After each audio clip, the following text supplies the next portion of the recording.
महाराष्ट्राचा आवाज आपल्या हक्काचा। अंबरनाथच्या MIDC परिसरात जांभिवली गाव असून या भागातल्या एका उघड्या गटारात आज एक गाय पडली होती।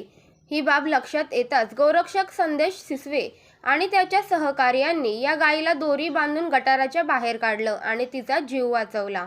या घटनेचा व्हिडिओ सोशल मीडियावर व्हायरल झाला आहे। यानंतर संदेश आणि त्याच्या सहकार्यांचं कौतुक होतंय।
तुमच्या परिसरातील काही घडामोडी किंवा समस्या असतील तर आमच्या वृत्तवाहिनीला संपर्क करा आणि तसेच सतत अपडेट राहण्यासाठी आमच्या वृत्तवाहिनीला सबस्क्राइब करा आणि बेल आयकॉन दाबायला विसरू नका।